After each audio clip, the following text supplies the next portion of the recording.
My name's Robert Giblin, and I'd like to talk a little bit about the sailing I do.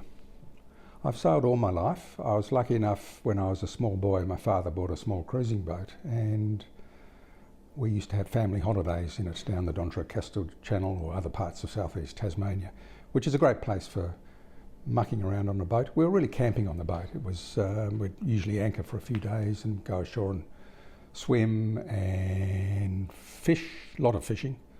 But it also introduced me to the sort of the art or the skill of sailing. And that followed fairly quickly. When I was probably about 9 or 10, I started sailing little sailing dinghies at the local sailing club. And that was great fun. It was a very social activity, hordes of kids with lots of boats at this particular sailing club. And mucking around in the boats was part of it, but also Saturday afternoon races were a part of it. So gradually, with more experience and more skill, higher levels of sailing, by the time I was in my late teens, I was now sailing in state sailing teams and going to national championships. And that petered out a bit when I became a tertiary student because I had no money and I wanted to be independent, so moved out of home and didn't have any money, couldn't afford a boat. But I then started crewing occasionally on ocean racing yachts.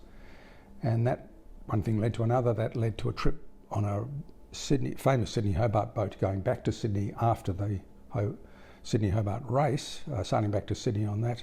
That was a fantastic experience. First time offshore, that is out of sight of land. And I've just continued on in the same sort of vein. When I lived in Sydney, I was a crew on an ocean racing yacht with lots of coastal races and Sydney Hobarts. And then I eventually bought a boat of my own when I was in my probably late 30s, early 40s. And it wasn't a big boat. Boats are expensive. But it was big enough to sail back from Melbourne, where I'd purchased it, and also, a few years later, do a solo trip up to northern New South Wales and back. My cautious father, was horrified when I took time off work, said I was going off sailing. He was worried. He thought it was very irresponsible. When I got back after a couple of months and told him, when he put a little bit of pressure on me, that now you've got that out of your hair, now you can be more responsible. I said, no, it's the best thing I've ever done in my life. One of the things I love about offshore sailing is it is such a different environment to land. The horizon around you is flat, although it gets very bumpy in rough weather. In rough weather, it gets exceedingly bumpy because you're sometimes in the trough between two huge swells. So you're looking up to the crest before and behind you. But it's not just sitting there looking placidly. The whole thing is just heaving because the swells are barreling through. If it's stormy or windy enough to generate those sorts of waves, or the big swells are coming from further away, of course, but it's really noisy. The wind is shrieking in the rigging, the boat is bumping and banging and creaking, and boat is also moving dramatically. It is so dynamic and noisy. It's hard to explain that to someone who hasn't been there. They might have been out for a sail on flat water on the Derwent and think, I love sailing, it's lovely, you just glide along. When you're offshore in decent swells and big winds, it is dramatically different to that. And it goes on and on and on. You can't say, thanks, I've had enough. There's no stop button. You just have to keep going. And I really like that in one way. It's scary at times, but I like it. It tells me about my place in this much bigger, dynamic universe or environment. The other thing I love about offshore sailing is the life out there. You look out at a glance and it looks lifeless, but no, it's riddled with birds. And these are birds which live out there. They don't go back to land.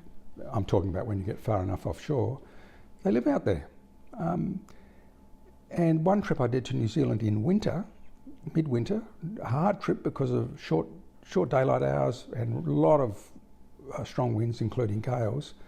The bird life was more dramatic there than in previous trips to New Zealand, and because the previous trips were in summer where the birds are further south, but in winter they've moved a bit north, so there was a lot more bird life.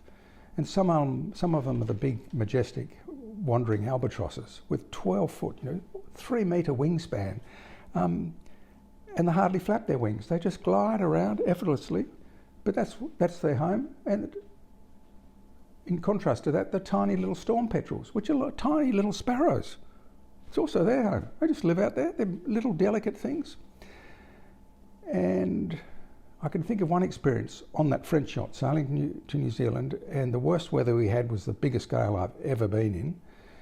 And we were now sailing without sails. It was so windy we had to take all the sails down. We were running under bare poles. So the boat's just running downwind with this raging wind, huge waves. It was sunny, which made it fantastic because the colours and movement were fantastic. But I was anxious, and I remember thinking, I've never experienced a really big gale, but now I have. And the birds around us it was just another day for them. They had food to gather and things to do, and for me it was way out on the edge, but for them it was just another day.